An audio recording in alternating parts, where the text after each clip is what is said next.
On vient de l'apprendre de la Maison-Blanche, le président Trump a déclaré qu'il faudrait que Volodymyr Zelensky, donc le président ukrainien, et Vladimir Poutine, le président russe, finissent par se parler, doivent se parler.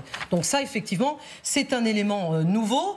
On voit bien que depuis que Volodymyr Zelensky a refusé de signer immédiatement l'accord sur les terres rares, dont on vient de parler à l'instant, qui était quasi imposé par Donald Trump, eh bien les relations entre les États-Unis et l'Ukraine tanguent. Donc là, avec cette nouvelle déclaration de Donald Trump, il y a peut-être quelque chose de la part de Donald Trump, qui lui aussi met un petit peu d'eau dans son vin.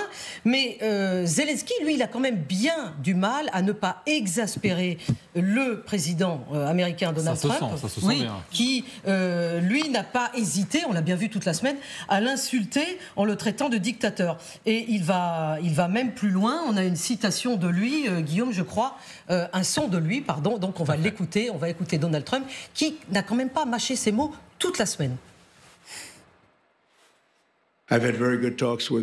J'ai eu de très bonnes discussions avec Poutine, mais pas avec l'Ukraine. Ils n'ont plus de cartes, mais ils essayent quand même de jouer.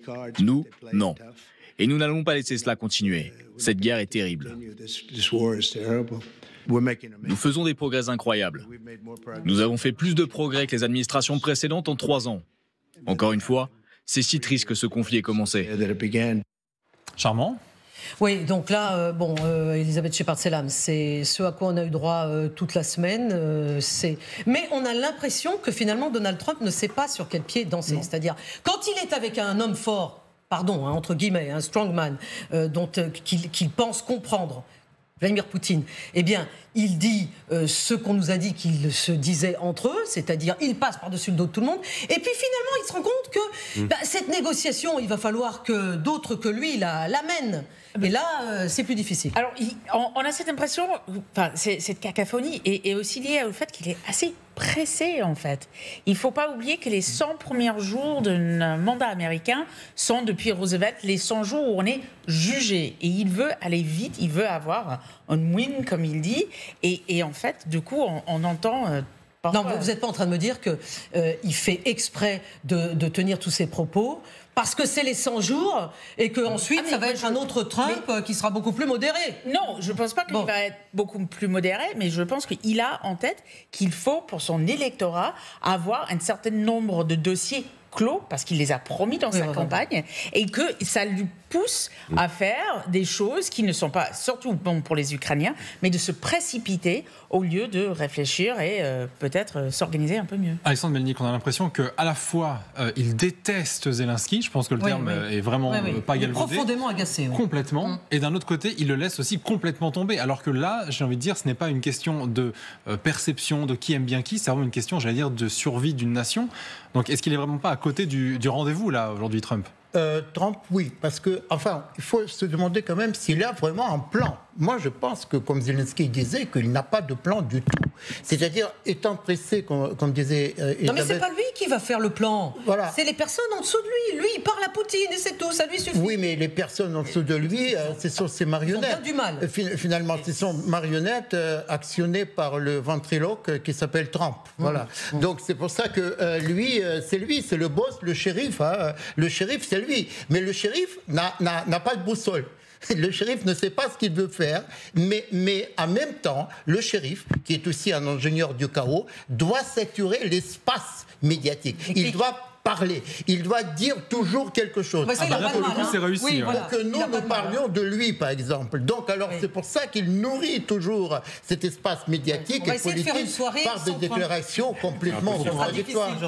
Une soirée sans Trump, ça sera difficile. Samantha, vous n'étiez pas tout à fait d'accord. Alors, moi d'abord, je pense que Trump se fout royalement de l'Ukraine, si elle continue à exister ou pas. Il la méprise. Mais il s'en fout complètement. Malheureusement, oui. Lui, ce qu'il veut, c'est le meilleur deal. Il veut ces terres rares. Je pense que dans sa tête, il se dit qui va me donner le meilleur deal sur les terres rares. Est-ce que ce sera les terres rares? Est-ce que ce sera Poutine ou est-ce que ce sera Zelensky? Et s'il conclut que Poutine lui donnera un meilleur deal sur les terres noires ukrainiennes que Zelensky, eh bien, il va faire en sorte que Poutine contrôle les territoires qui lui sont importants. Franchement, cette réunion à Riyad, que tout le monde parle de pourparlers de paix, de négociations, non, c'était un business meeting, une réunion entre représentants d'hommes d'affaires, et je vais être très gentil en disant des hommes d'affaires, parce qu'il y a un autre terme que je pourrais utiliser, pour voir comment ils peuvent faire des deals. Il y a 2 choses importantes qui sont sorties de Riyad. C'était la présence de Kirill Dmitriev, qui a parlé du fait qu'on va maintenant avoir des opportunités pour toutes les entreprises américaines qui ont souffert des sanctions. Et Marco Rubio, le secrétaire d'État américain, qui a dit à la suite de la réunion, finalement, nous avons parlé de toutes les opportunités économiques. Trump ne pense qu'à une chose. Pour lui, l'Ukraine, c'est je veux un deal pour pouvoir développer les entreprises américaines en Ukraine et en Russie. Et en fait, ce qu'il en dit, c'est qu'il y a une guerre, quoi. Et la guerre, il faut trouver une solution. M'empêche de faire du fric. Donc, il est fâché avec Zelensky. L'Ukraine, la géopolitique, la géostratégie, l'équilibre, il s'en fout. Lui, il voit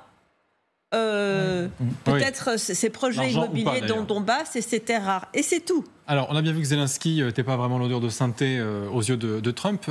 C'est pas le cas non plus aux yeux d'un certain Elon Musk, qui a déclaré ceci. Si Zelensky était réellement aimé par le peuple ukrainien, il organiserait une élection.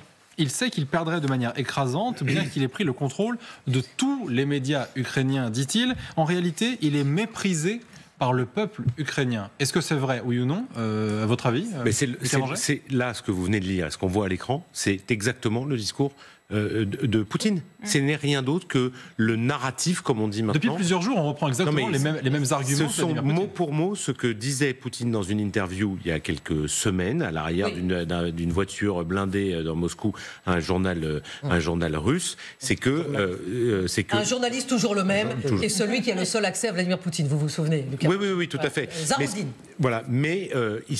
C'est-à-dire que ce qui est fascinant, c'est de voir comment, en quelques semaines, Elon Musk a repris toutes les théories du Kremlin à son compte, comme s'il y avait une espèce de connivence absolue.